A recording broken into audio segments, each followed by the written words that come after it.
కావాల్సిన చోటకి వెళ్ళిపోతారు, చేయవలసింది చేసేస్తారు, తినవలసింది తినేస్తారు, మాట్లాడవలసింది మాట్లాడేస్తారు. ఇది దేవుడికి వ్యతిరేకమైనదా అన్నది ఆలోచించరు. అందుకే వారు అక్రమైన మార్గంలోకి వెళ్ళిపోతారు. ఎలాగా? దేవుడు అక్కడికి వెళ్ళకూడదు అని అన్నాడు, నువ్వు అక్కడికి వెళ్తున్నావు అంటే అర్థం ఏంటి?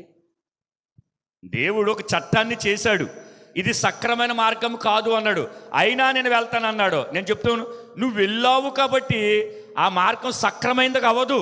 దేవుడు చెప్పాడు ఈ త్రోవలో వెళ్ళొద్దు అని అన్నాడు. ఇప్పుడు నేను వెళ్తాను, నేను వెళ్ళాను కాబట్టి మంచిది అని అనుకోకూడదు. ఎందుకు చెప్పనా? నువ్వు వెళ్ళావు, దేవుడు ఇది అక్రమైన మార్గం అన్నాడు, నువ్వు అందులోకి వెళ్ళావనుకో ఏంటి, అది సక్రమం అవ్వదు, అక్రమం అవుతుంది. ఎందుకో తెలుసా?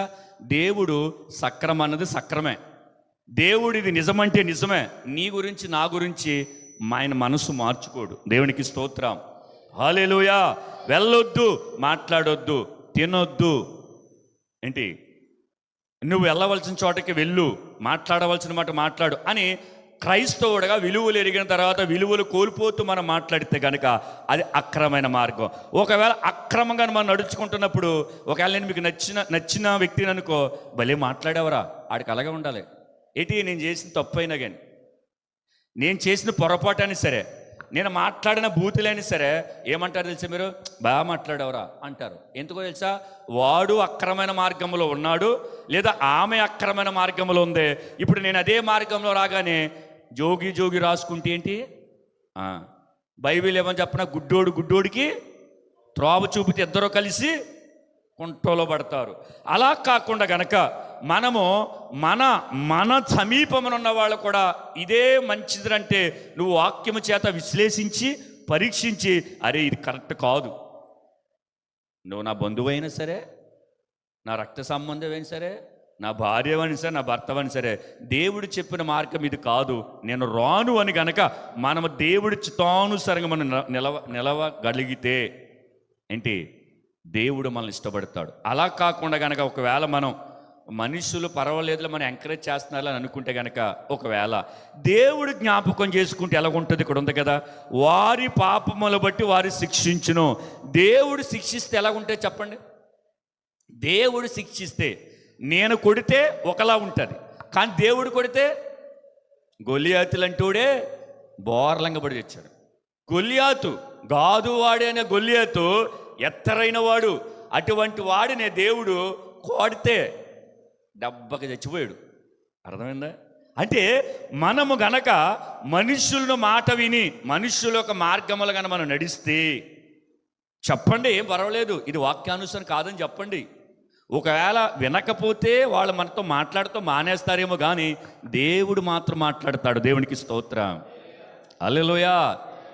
మనము ఎడమివ్వకూడదు ఎవరికి ఎడమంటే తెలుసా? వాళ్ళు మనల్ని విమర్శించే అవకాశం ఇవ్వకూడదు. ఎందుకు తెలుసా? వాక్యానుసారంగా మనం బ్రతకాలి. కొందరు క్రైస్తవులు ఏం చేస్తారు చెప్పనా? దేవుడితో మాట్లాడాలి, అది క్రమమైనది, కానీ దేవుడితో మాట్లాడరు, అది అక్రమం. ఎలా చెప్పనా?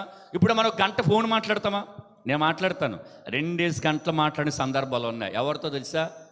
వాకింగ్ గురించి మాట్లాడిన తర్వాత నాకు ఏమనిపిస్తుంది చెప్పినా, 2 గంటలు దేవుని గురించి మాట్లాడాం కదా, ఇప్పుడు దేవునితో మాట్లాడాలి. దేవునికి స్తోత్రం. అంటే చాలామంది అనుకుంటారు దేవుని గురించి డిస్కషన్ చేసేస్తాం కదా అనుకునే 5 నిమిషాలు ప్రార్థన చేస్తారు. నేను అంటాను, దేవుని గురించి మాట్లాడారు, తప్పేమి కాదు, మరి దేవునితో మాట్లాడాలి వద్దా? మాట్లాడాలి. గంట ఫోన్ మాట్లాడతాం, మనం 2 గంటల ఫోన్ మాట్లాడతాం, 5 నిమిషాలు కూడా ప్రార్థన చేయం. ఇది అక్రమమా సక్రమమా? చెప్పండి.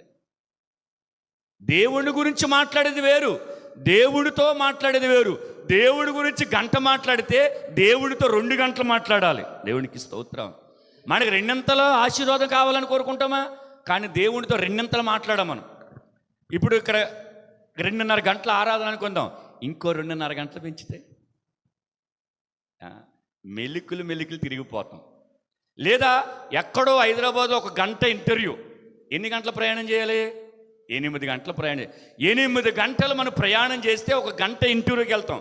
అది ఎంత సక్రంగా చేస్తాం మన లోక సంబంధం విషయంలో. మరి పరలోకము వెళ్ళిపోయి యుగాలు అక్కడ ఉండగలిగే ఆ గొప్ప పరలోక పట్టణము కొరకు ఇక్కడ 1, 2, 3 గంటలు లేదా 24 గంటలు మనం ఎందుకు సక్రమంగా దేవుడి సన్నిధిలో ఉండలేకపోతున్నాం? గమనించండి. అందుకే అక్రమము చేయువారులారా, మనం చేసేది అక్రమం కాదనుకుంటాం. ఒకవేళ బయట వ్యక్తుల నుంచి పక్కన పెడతావు, నీలో నీకే అక్రమం ఉంటుంది. నేను చెప్పను ఎలాగది. నువ్వు అనుకుంటావు నేను లేవగానే ప్రార్థన చేయాలనుకుంటావు, చెయ్యో అక్రమం. వాక్యం చదవాలనుకుంటావు, చదవ అక్రమం.